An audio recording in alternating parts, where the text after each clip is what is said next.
পুরুলিয়া জেলাকে অপরাধ মুক্ত করার লক্ষ্যে ঝাড়খণ্ড সীমান্তবর্তী এবং পশ্চিম বর্ধমান ও পুরুলিয়ার জেলা সীমান্তবর্তী নিতুরিয়া থানায় করা হলো সিসিটিভি কন্ট্রোল রুম। প্রায় 38টি সিসি ক্যামেরায় ছেড়ে দেওয়া হলো এলাকা। এই কন্ট্রোল রুমের উদ্বোধন করলেন পুরুলিয়া জেলা পুলিশ সুপার অভিজিৎ বন্দ্যোপাধ্যায়। পুরুলিয়ার এসপি অভিজিৎ বন্দ্যোপাধ্যায় জানালেন, রাজ্য সীমান্তবর্তী এলাকায় কিছু কিছু জায়গা বেছে নিয়ে সেখানে সিসিটিভি কন্ট্রোল রুম করা হবে। বিভিন্ন সময়ে এই সিসিটিভি কন্ট্রোল রুম শুধু এই থানাগুলিতে নয়, জেলা কন্ট্রোল রুমেও থাকবে। জেলা এবং সীমান্তবর্তী থানাগুলি থেকে সব সময় নজরদারি চালানোর জন্য এই ব্যবস্থা করা হলো।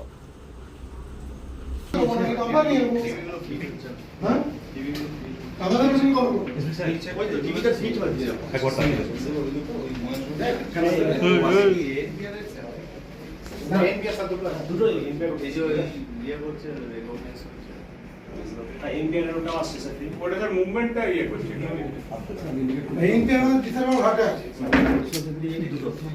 না, এটা অটোমেটিক সময় ওই আমাদের বুলেট ক্যামেরা অটোমেটিক ছিল, গাড়ি কিছু মুভমেন্ট হলো না, মানুষ যায় মুভমেন্ট হলে এটা স্যার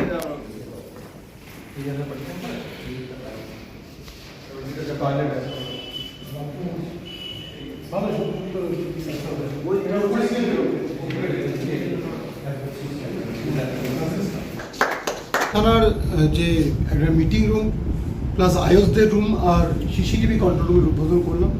এই সিসিটিভি কন্ট্রোল রুমের মাধ্যমে আরও বেশি করে যে টেকনিক্যাল আমাদের সার্ভিলেন্স নিতুরিয়া থানা এরিয়ার যে টেকনিক্যাল সার্ভিলেন্স সেটা আরও বেশি করা হবে এবং এর ফির আমাদের ডিস্ট্রিক্ট কন্ট্রোল রুমও থাকবে। এখানেও এটা নজরদারি চালানো হবে, এখান থেকেও নজরদারি চালানো হবে, অ্যাজ ওয়েল এজ এর ফিডটা যেহেতু ডিস্ট্রিক্ট কন্ট্রোল রুমে যাচ্ছে সেটাও আমরা এই ক্যামেরাগুলোর ফিড ডিস্ট্রিক্ট কন্ট্রোল রুমে পাবো।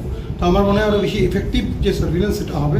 আপনারা জানেন নিতুরিয়া থানার যে জিও গ্রাফিক্যাল লোকেশন সেটা হচ্ছে একদম একদিকে ঝাড়খণ্ড বর্ডার, এদিকে ইন্টার ডিস্ট্রিক্ট নাকা আছে। তো খুব ইম্পর্ট্যান্ট একটা পয়েন্ট আছে যেখান থেকে আমাদের অ্যান্টি ক্রাইম বা অ্যান্টি এমনি অন্য কোনো অ্যাক্টিভিটিস যেগুলো ক্রিমিনাল অ্যাক্টিভিটিস সেগুলো রুখতে আমাদের সাহায্য করবে। এছাড়া ট্রাফিক কন্ট্রোল করতেও আমাদের ট্রাফিক যে সিস্টেম সেটা আরও বেশি স্মুথ করবে।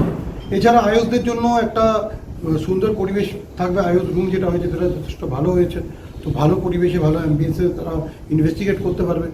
এই অ্যাম্বিয়েন্সটা আমরা যদি প্রোভাইড করতে পারি তাহলে তাদের ক্ষেত্রেও কাজের জায়গাটা যদি ভালো হয় তাহলে কাজ করার সুবিধাটা অনেক বেশি হয়ে যায়। আর তাছাড়া যে বিভিন্ন রকম মিটিং থানাতে করতেই হয়, বিভিন্ন অকেশনের আগে আমরা মিটিং করি স্টেক হোল্ডারদের নিয়ে, সেই মিটিংগুলো করার জন্য ওখানে অ্যাকোমোডেট করার জায়গা হয়েছে। বলছি স্যার, এই কি ক্যামেরাগুলো উন্নত মানের ক্যামেরা? মানে ক্যামেরার মধ্যে আমাদের বেশ কিছু এনপিআর ক্যামেরা আছে যারা নাম্বার প্লেটকে রিড করে। এটা আমাদের ক্রাইম বা ট্রাফিকের ক্ষেত্রে খুব হেল্পফুল হয়, আমরা ডেটাগুলো পেয়ে যাই। এছাড়াও ক্যামেরাগুলো বেসিক্যালি বুলেট ক্যামেরা আছে যেগুলো মোটামুটি যার রেজলিউশন ভালো এবং যেগুলো নাইট ভিশনও ফেসিলিটি আছে। স্যার, জেলায় তো